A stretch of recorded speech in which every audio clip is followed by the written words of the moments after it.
Hello and welcome back to Behind the Paddle podcast with me, Porcelain Victoria. So I've took a few episodes off. There has been a lot going on recently. Basically, I was on BBC, one of their podcasts, so Scottcast, talking about how we do not want the Nordic model and we want decriminalisation. The podcast, please definitely go give it a listen. I will link it below. Um, it was okay. It wasn't too bad. There was a few personal questions in there, which really, after listening and thinking about it, they were really unprofessional questions, which I really don't approve of. And it just sucks that that is journalism these days, where it's just like, how did you get into this? And like, what are your clients? When actually that shouldn't be what it's about. Like, we went there to discuss the Nordic model. So, yeah. And we went there to discuss about how decriminalization is the safest possible option we could hope for, and the option that we do want, because the Nordic model is proven and has facts and evidence to say that it is dangerous, honestly. But we had that. I might do a podcast episode about it, just a little snippet. Um, it probably would just be to rant, honestly, because of how unprofessional it was. But hey, we got the word out there, and you can see the full video on my Instagram, Behind the Paddle, or my personal one, which is Fluffball Dolly, because I do not have a work one. Instagram, like, it gets shut down way too easily. Too spicy for the internet. But there was we had that, I think that was on the Wednesday or the Tuesday. And then the Thursday, I'm terrible with times. I think it may have been actually the Wednesday. The Wednesday, yes. We actually went to Edinburgh Parliament, and I shared my story about getting charged with brothel keeping. Yep, that's a crazy story. And I did cover it in a previous podcast episode. So if you go back to that, I believe it is a two-parter, because I talk about my story, and then in the second episode, I do talk about how to keep yourself safe as a sex worker. And I also do talk about how if you are a partner of a sex worker, you can also be charged because you are profiting off a prostitute. Um, yeah, and same with if you're a driver, and it's honestly ludicrous, the laws that we have right now, and it's why we need to change the laws, and it's why we need decriminalization. So I think once I've recovered from all the backlash, because the Herald also this Sunday released an article about how sex workers want workers' rights, and there was so much backlash. And honestly, it really put me into a pit of depression, because even if you don't agree with sex work, wouldn't you want it to be the safest it possibly could be? And for the people who avoid that bloody answer, shame on you. If somebody you knew was doing sex work, you would want it, I would imagine, you would want it to be as safe as possible. All we're asking is just workers' rights and to have safety and protection that the workers have. And it shouldn't be that hard. And it shouldn't really come from a moral standpoint. It should come from oh, they're doing a job. Like, what? Why? It just baffles me that people's argument is, oh, we need the Nordic model because it will bring down the clients. Well, no, actually, it won't. there is evidence out there to say that it doesn't do that.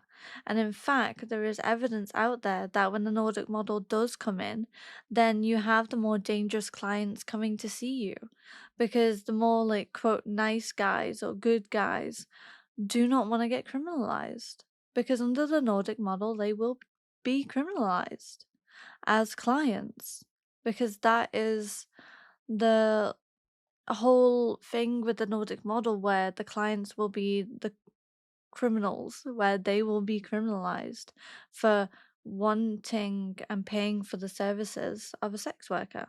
So yeah, that kind of put me into a bit of depression. I think I will definitely do another episode properly talking about the Nordic model and decriminalization, because people just need to get in their heads that decriminalization is very much needed. And I know I'm like 5 minutes into this podcast episode, which isn't going to be about the Nordic model. I feel like it should be now, but it's not what I've got typed up right now, okay? But yeah, that is what my week has been, and I just feel very overloaded. And so I took Thursday off, so there wasn't, I think I took 2 Thursdays off. Oh no. Oh no. So yeah, I took those days off because I just felt so overloaded and there was just so much going on, and very drained and very depressed that not that many people see that this is a job. And it's one of those where it's like, oh, I guess if it's not a job, can I stop paying taxes? And it's like, nope. Like, I don't get any workers' rights, but I still have to pay taxes. Like that's really fucked, honestly. Um, but yeah, now that I've took a good few days off, I honestly am very, very excited to do this episode of the podcast. I was like squealing to myself, just like, yay, I get to make another episode. Like that's what I feel like after I've taken a few days off, because it just feels so nice. It does. You feel so re-energized. And so today we're going to be talking about burgers and Ballgags inside Munches and Play Parties in the BDSM world. So, if you this is a good episode, especially if you're new to like the community side of BDSM, and I would definitely suggest exploring that, because it's always good to make connections with people, and you never know what you'll learn from other people as well. So, munches and play parties are where kink gets real, not in the abstract, not in porn, not in fantasy, but in person, face to face, flesh to flesh. We're talking about public kink spaces, how they work, who shows up, what really happens, and how these two worlds, the social and the sexual, keep the community alive. So, firstly, what we're going to talk about is, what are these events? Where did they come from? And what do you actually do at one? So, first off, we're going to talk about defining the two words. So, munches and play parties, two different things. So, what's a munch? It's a casual, non-play, social gathering of kinksters, usually in a public space like a diner, bar, or restaurant. There is no fetish wear. Like, you just want to dress as casual as possible, really. Like, I will go in like frills and like my style, which is very out there, but I won't have, say, a puppy tail in, and nothing sexual like a butt plug or ears. I mean, ears aren't sexual, but like, it'll clock heads, and it'll be like, ooh, what are they talking about? Or like, what are they, what? Like, you don't want to get the wrong attention as well, especially if you are meeting up at like a bar or something. There might be drunks, or well, just normies, normal people. But yeah, no toys, especially no toys. Like, we ain't bringing floggers or whips or even little pinwheels or like little claws. We're not doing that, all right? And certainly no play that goes on. It's very, very important that we do not do play in front of non-consenting adults as well. It's not a play space. It's a public space which people use, and you didn't get permission to play with anybody when it comes to hiring out a space or going there to just talk.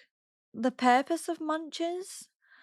Well, you can meet up with people, you can meet new friends, you can see what the community is like in that area. And of course, you can educate each other. I mean, the amount of times that I've taught somebody something, or I've learned from them, it's wonderful. Honestly, I really find joy in sharing knowledge with each other, and it's so fun to me, especially when you talk to somebody about like a scene. So like a experience they have had, and you go, oh, that's pretty cool. I want to try that next time on whoever I'm playing with or just myself. And, you don't have to talk about kink at all. You you can talk about the nerdiest stuff. You can talk about like things like if you just moved. You can talk about maybe not politics. I feel like maybe a few majority of kinksters we are probably lefties, but when you talk about politics, it can be honestly quite a downer for a good amount of people. So I would probably not talk politics. That would be something maybe one to one with the person who you've made a connection with. But you also don't have to make a connection with somebody. Like, usually there can be a few people at the munch, and like, there's no pressure to make a connection. There's no pressure to talk to people. Like, you can leave whenever you want. You don't have to stay. It's just a social gathering, and I know that here in Scotland we have board game munches where you just play board games, and we've got arcade munches where you go around the arcade and you play games and you talk to kinksters. What other munches? We have a femdom munch where, that's quite self-explanatory, just dominant women munch. What else? Oh, there is a pet play munch, which I've been to a few times. Sadly, it's on a Sunday. I can never do anything on a Sunday. But it is really cool, and it's done by a good friend who is really good at what they do, and they know the craft. And yeah, I think as well, I'm not too sure that there was like a latex munch or in Edinburgh by another friend as well. And I know that there's like a kinky picnic, which again is just another munch. So yeah, there's a few different types of munches usually going on in a city. So what's a play party? A play party is a private or semi private event where kink play is explicitly allowed and often celebrated. So, it might be held in a dungeon, a private home, rented studios or clubs. Um, so it can range from non sexual scenes to full sexual encounters. So the clubs which I've been to, usually sometimes they are from swinger clubs or they're from nightclubs. I mean, there are some nightclubs who will let you hire like the basement ground, and you can be to yourself, and you know, sometimes you can't show private areas, but sometimes, you know, you can show tits. It doesn't really make that much sense, but you know, censorship. But sometimes you can't have insertables. So depending on where you are, always just ask the rules, and also ask if they have any rules where if you do certain play that they might not like in a way that they might consider edge play, then just double ask if you need to do that behind closed doors or you can do that out in the open. A very famous play party, I would say, to some extent, is Torture Garden, which is a very good example where it is a play party because you do have play. Not to, I don't believe you can just shag. I think it's just like impact and things and not insertables. But then you've got like the swinger clubs which do kink nights, and I will do an episode about how the swinging culture is very, very different from kink culture, and it very much is a divide. Um, Respect is a massive factor in that, and we can go into that another time.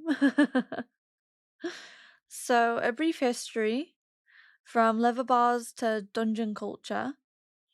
Pre 1970s, most kink play hidden in private homes or underground clubs, alright? And then the 70s to 80s, leather scenes formalizes in gay male culture. Public bars become semi-play spaces. In the 90s, munches popularized via news groups and early websites. In the 20s to in the 20s, oh my gosh. In the 2000s to the 2010s, Fet Life. I like to refer to it as the kinky version of Facebook. That expands, and basically FetLife you can not yeah, but you can basically you advertise your munches because somebody runs them. And like some munches you do have to pay some money towards or donate, or some are just free. But yeah, FetLife is where I find munches and play parties and even markets, kink markets. I honestly couldn't say where else I would find um advertisement for munches. Yeah, FetLife is quite dominating in that way. And then today you've got the global explosion of themed parties, sex positive venues, and inclusive munches. Yeah, so today's scene isn't just dungeons, it's brunch meetups, masked galas, and everything in between. There is so many fun events. I haven't went yet because this bitch ain't got time. But there is the German fetish ball, which looks absolutely amazing, and they have like multiple dates, and definitely if you can go to that, go to it. It looks absolutely awesome. So who goes to these munches and play parties? These events are not just filled with dominance and leather, so we're going to break it down. So munches, again, you can meet so many different people. You can meet newbies who are just curious and lurking, and that is fine. That is absolutely okay to be curious and to be lurking as long as it's not creepy. You won't be creepy, I'm sure, but like, it'll be fine. And then you've got the veteran doms and subs and just the veterans who have been in the community for many, many, many years. And then you've got again, you've got so many roles you could just include in this list. Where it's like you've got the littles, You've got the rope bunnies, you've got the polycules. Oh my god, there's so many polycules in kink. It is crazy. You've got the switches. You've got all sorts. So at play parties, you can find established couples with a dom-sub relationship. You will have experienced people there who have been to that event most likely. You've got voyeurs, so people who just want to watch.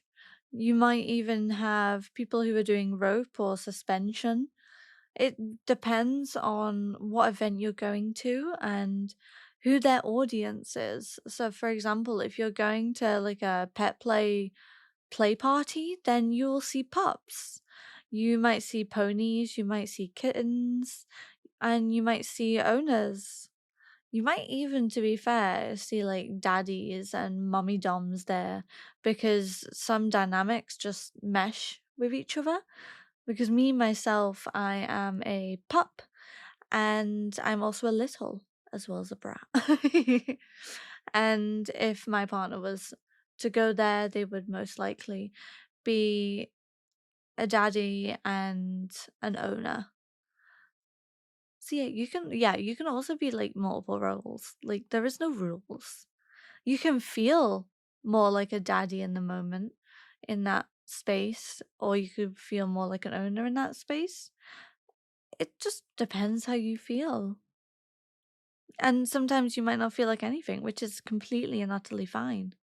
Yeah, there might also be like exhibitionists who are planning elaborate scenes. You might see guests in full latex or street clothes, depending on the dress code. Now, yeah, depending on what you're there for, you might come dressed normally and then you might change once you're there. I mean, I know me, I will wear latex wherever I can. And I very much look forward to wearing latex wherever. I have so much latex, it's crazy. It's nice. I love latex. I was asked previously what was my favorite like fabric, and I was just like latex. And they were like, why? And I was like, the smell, the feel, have you heard it? But the person who I was talking to was like not that much of a fan of latex. And I was like, it's fine, it's okay. I will just like love it and admire it. And like I love how it sticks to the body and gives you a shape and it's nice. It's wonderful. So what happens at Munch? I feel like we've kind of went over this. You arrive and like if you're nervous, completely fine. I know that even after being in the community for like about 10 years, I still shit it.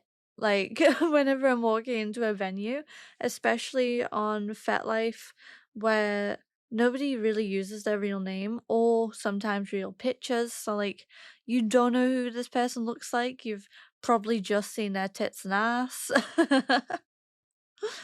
And so, yeah, you get really nervous, and that's okay.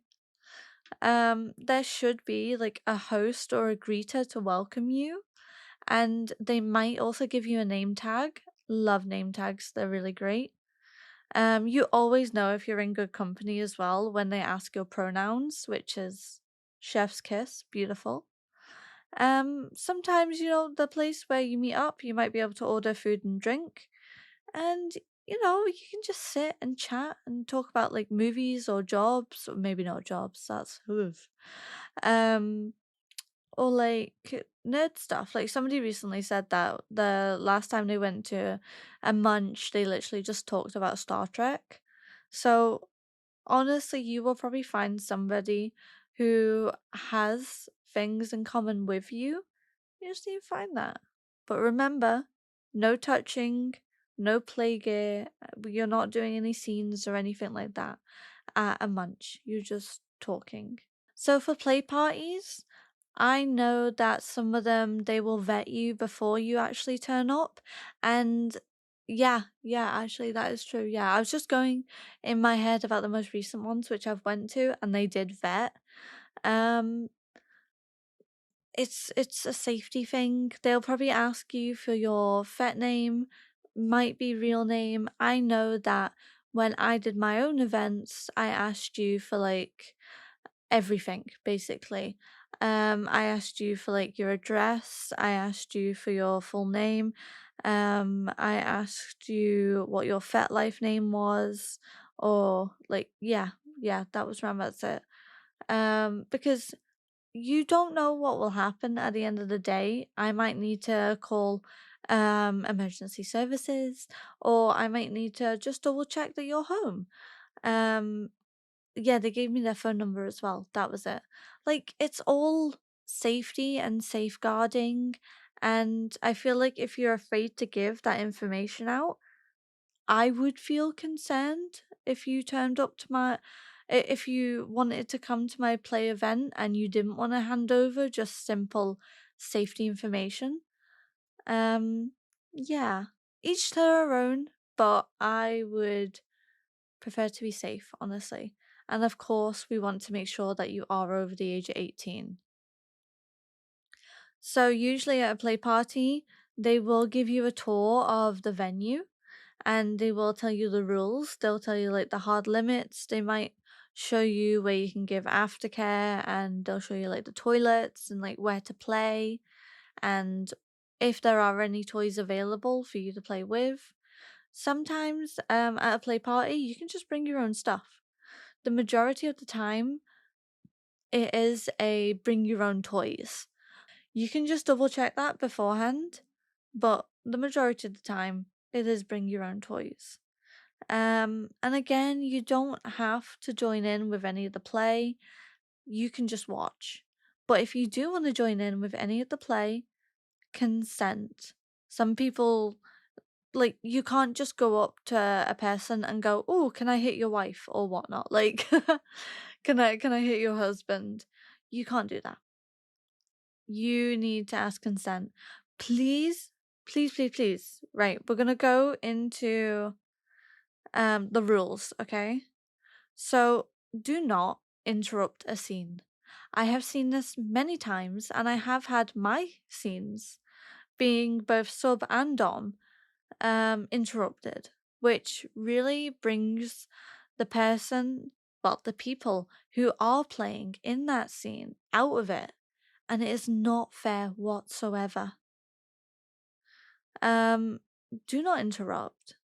If you weren't a part of that conversation before that scene happening, bugger off. Like, don't open your mouth. If if you have a good relationship with a person and they are okay with like you going ooh ah or like laughing depending on the scene, if you know them, then you might have consent there. But if you don't know that person, then just look. Don't lurk too close. Like, don't get too close. We all have our boundary lines. If you think you're about to cross that boundary line, then it's very clear that you have to think about it, so back the fuck up. Again, no touching without consent. Don't be putting off other people.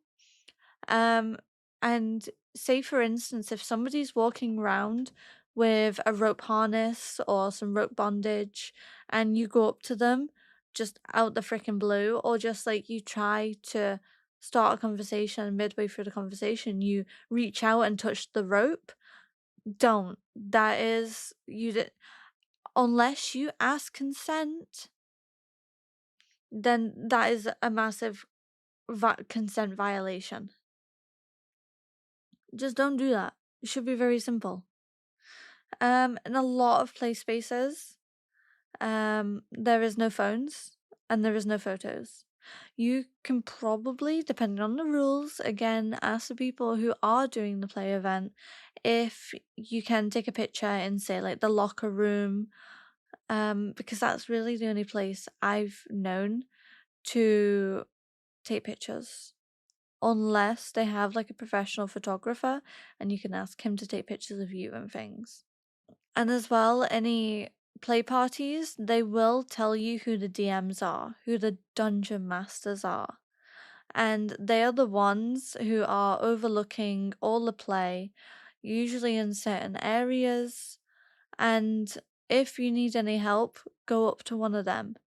they will know what to do and how to deal with it. They should do. Like, many kinksters say the first time they felt real in their identity was at a munch or a party. The first time you walk into a munch or a dungeon, your whole body might say, turn around. But something deeper might say, stay. Hopefully that's my voice. Because this is where fantasy becomes community, where rules become rituals, and where you stop being alone, or where you find new friends, or new play partners, or your new, like, actual partner. Like, you never know. You never know what life will have. So, how to find munches or play parties? Again, FetLife is a very good pick. I don't know a bigger platform, honestly, where it is just for kink. The subreddits, this sounds a bit shady. But you've also got Discord servers. I know a lot of BDSM communities that have Discord servers. You will also find on Twitter, X, whatever you want to call it, there can be advertised play parties and munches there. But honestly, I would probably just stick with FetLife, because on FetLife, you've got the profile, you've got hopefully history of that person, and you can do a little bit of digging and whatnot. You yourself need to vet the event. So, like, who is hosting it? Who are they known by? Are they in anything like toxic or any controversies? You do sadly need to dig sometimes to see if the person who is hosting the event is a good person. And is there an organizer you can message with questions? The majority of the time, yes. And does the listing include like the location type, code of conduct, dress code? Double, triple check all of those and trust your gut. So, another thing when it comes to munches, most likely in the information part, like the description, it will say when you walk in, you can ask the venue owner or staff, oh, I'm here for the board game meetup. Something like that. Like, it won't be something as obvious as the Kink Munch or the FetLife Social, something like that. It would more be like a code name rather than, hey, we're kinky motherfuckers over here. Come see us, you know? So, yeah, conversation tips. Like, you don't need to start with like your kink resume, and you really don't want to start with like I've done this and that and that and this and this and have so many years. You can say you're a newbie and whatnot. That's completely fine. Um, but like you don't need to like roll off everything you've ever done. Yeah, I'll let you think about how you would feel if somebody said that to you. So you could just start with like, "Hi, I'm new. This is my first munch. How did," or like little conversation starters, just like, how did you get into the community? Like, very much avoid just like, what are you into? Or anything overly sexual. Like, keep it social. It was so sweet the other day because like I was filming porn, casual, right? Um I was filming porn, and the photographer, well, the videographer, um first time meeting him, and my autistic mind, like, I've learned to like try and phrase things as like maybe like neutral but like not rude. And like I said to him, I was like, so are you kinky? And it was so sweet because like props to me, I feel. Because he was like, oh, that is like the nicest way somebody's ever said like, are you into kink, to me. I was like, oh, really? And he was like, yeah, because sometimes people just go like too in depth to try and find like what roles I am. And I was like, oh, yeah, I didn't want to really be that forward. And like, yeah, you just don't want to be too forward. Like, just stay on like the baseline, or like in your head, if you can imagine it, just like the starting point, or like outside of the quite vulnerable and intimate questions. Yeah, because like it's not really the right time, especially when you've just met somebody. I mean, if you see a dynamic with that person, or if you see them at a play party, then I think go for it. Um, if you've previously seen them before, and like you can see like they're wearing ears, or they are, mm, yeah, just get to know the person first, rather than just going for those questions. So when you go to a munch, again, just wear street clothes, wear what you would wear to any venue. Do not dress for a dungeon. Don't wear anything fetish or anything like that. Like your job at a munch is to show up and be respectful and be yourself. As much as you're ready to be. There is again no pressure. And so for a play party, before you go, it's good to confirm if it's an open party or invite only. I feel like if it is getting close to the date, then you need to establish, is it invite only? Do you need to be vetted beforehand, or is it just a free for all? Um, you need to figure out the dress code, see if they have a theme. I absolutely hate it when events put something out on one social media where like, oh, this is the theme, and then they don't put it out on another social media, and so you turn up and like you're not in the theme because you didn't know about it because it wasn't posted on all social medias, which is really annoying. But I would say if you can find them on other platforms, go for it, see if you can.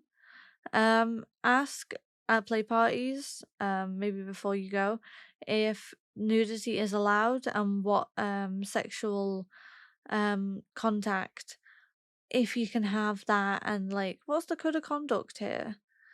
Again, don't be afraid to message the organizers. That is their job with being organizers. They need to make sure that everything is functioning right and the people who they're letting in have all the knowledge they need. Some play parties might actually get you to put a sticker over your phone camera. That is perfectly normal. I've seen that a good few times. And you might only be able to get your phone out in like the locker room, something like that. You won't be able to walk around with it or anything. Just because, you don't want to out people, because not everybody is out as kinky. And you got to remember that. If you have just seen a scene happen at a play party, definitely don't go up to the people just right after they've done the scene. Let them have their own aftercare. Don't be rushing in. Just, I'm sure you'll see them at the bar. I'm sure you'll see them like getting changed or something like that. And that's where you can approach them and be like, that was really cool. Or if you have questions. Or you could just go up to them and be like, hey, do you have FET? Do you mind if like I follow you on FET and I ask you a follow-up question? I can talk to you afterwards and I'll let you get on with your day and like relax and things, because clearly that scene was um quite a lot for you both, and I don't want to bother you guys. Something along those lines, like just be respectful. Oh yeah, some venues they might not allow you to bring alcohol, depending on the venue, or it might be bring your own alcohol because they might not have like a liquor license or anything like that.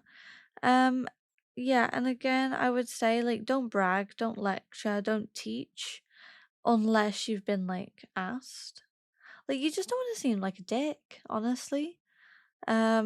I remember one of my first introductions to somebody in the community. They came up to me, they held their hand out, and they went, "Do you know who I am?" And I was like, "No, I not. I actually did. I actually did." And I was like, "Yes, I already don't like you." Like it's all about how you seem to other people, and you just need to have freaking respect. Like I would say I'm quite known in the community, and I would never ever assume that somebody knows who I am. And it's absolutely lovely when people do know who I am, but I would still never freaking assume. It's just, I don't know. Like, yeah, I will, like, would I brag? I don't know, dude. I really don't know. I'm like questioning.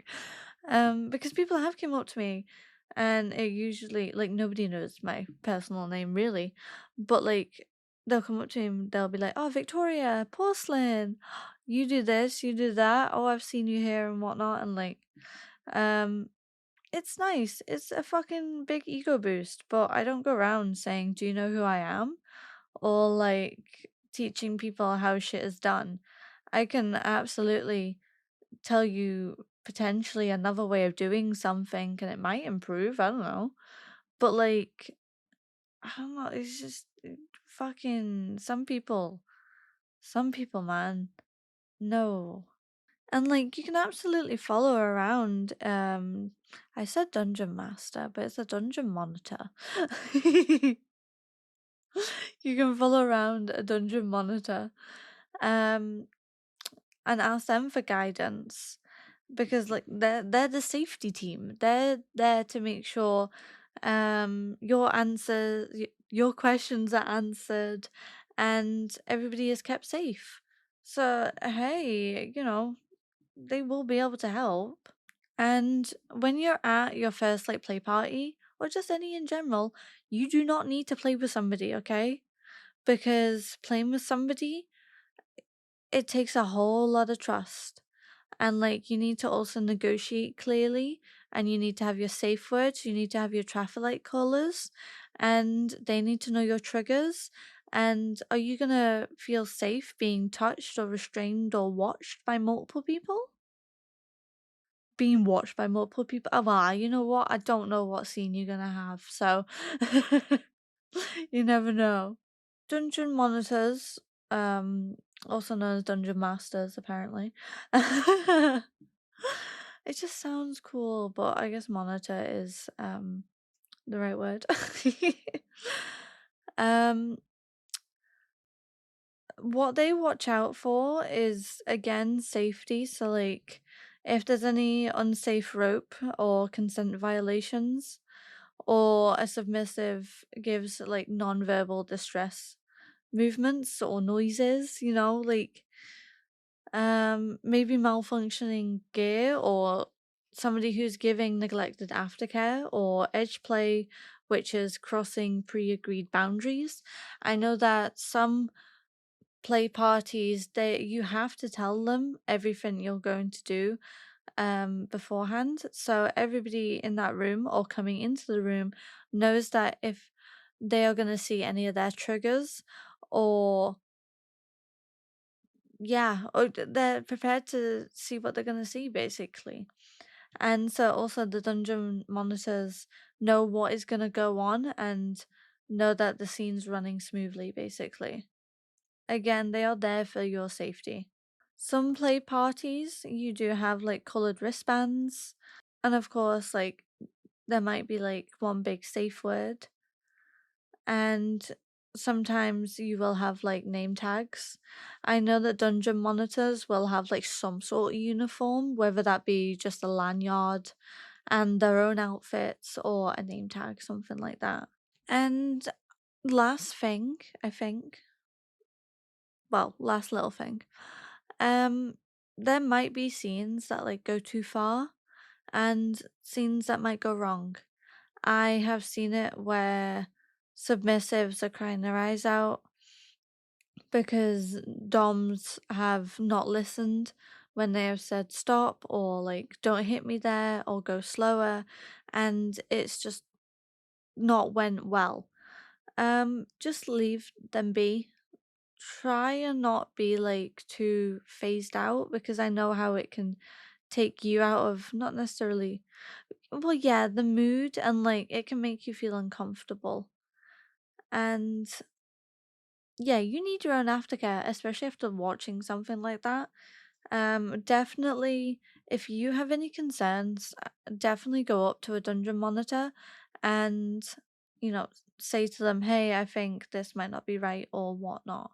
Yeah, it doesn't happen that often, but I'm not saying that it's not going to happen. Some people do not have a good time at kink events, and it's sad, but it is the reality.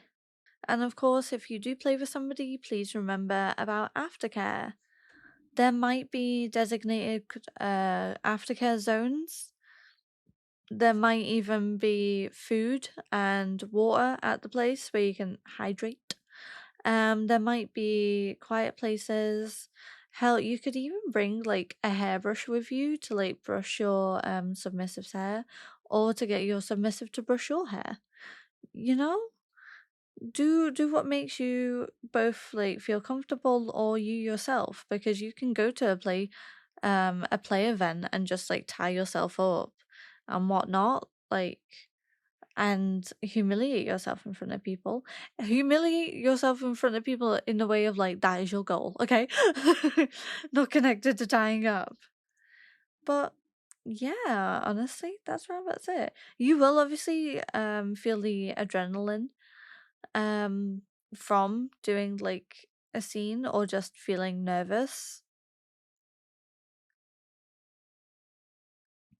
But it's okay. We have all been there, and you just have to remember that and it'll be okay. But yeah, please check out the previous episodes that I have done about aftercare and different types of dynamics. But this has been talking about munches and play parties. So they're not just events, they're living temples of consent, places where you stay, places where you say, this is who I am, and someone looks at you in the eyes and says, welcome, we've been waiting for you. Whether you're sipping fizzy pop at your first munch or shaking from aftercare in a blanket, you belong, and that is the heart of the scene. This has been Behind the Paddle podcast with me, Porcelain Victoria, and I hope you have enjoyed this episode. I think I will probably do an episode on the Nordic model. I feel like I already have. I have done so much when it comes to sex work, because we did previously 2 episodes about prostitute cautions, and that was when I went down to London to speak about my story, which at the time was like my friend's story because I couldn't officially talk about it. And that was speaking at the House of Commons, which was absolutely amazing. But yeah, definitely check out those episodes because they talk about police brutality. Boo, ACAB. Hey, I have evidence and real life experiences. It is not fun. But I will double check um what exactly I've done because I can't look right now. But I do want to do an episode just on like why decriminalization, if I haven't already. I don't feel like I haven't. But I also want to do an episode about comparing the Nordic model and the decriminalization. So I think I did do an episode about, yeah, definitely follow us on Behind the Paddle podcast on Instagram. I barely use Twitter X for Behind the Paddle anymore just because it doesn't get enough attraction. Very shadow banned and algorithm and stuff like that. But yeah, I did do a podcast episode about punishing the wrong people, how criminalizing sex work hurts trafficking victims. So I do believe I spoke about the Nordic model. Yeah, criminalizing sex work. So definitely go listen to that because on Sunday, I gave myself trauma with talking to planks of wood, about the Nordic model and how it's worse, and some people just don't listen even to the facts, because the Nordic model will harm trafficked victims. So please go listen to that episode. I'm so gonna do an episode about Nordic model just in general. Yep, because I haven't properly done an episode just solely on the Nordic model. So you know what? That is gonna be, oh, so bliss. It will be. But yeah, thank you so much for listening to Behind About a Podcast. I'm Porcelain Victoria. If you do like these podcast episodes, please give us a rating on Spotify, Apple, wherever you're listening. It really, really does help. And yeah, I very much appreciate everyone listening. It's been a bit of a dark time this week, again, just because of the backlash that us wanting decriminalization and rights, and just everybody, well, a chunk of people on the internet who do not want us to have rights and protection and stuff like that. And yeah, it's just affected my mental health a little bit, and it's been really lovely hearing people email in and say how they really enjoyed the podcast episodes, and it means a lot to me. So yeah, all the mushy shit over. Goodbye.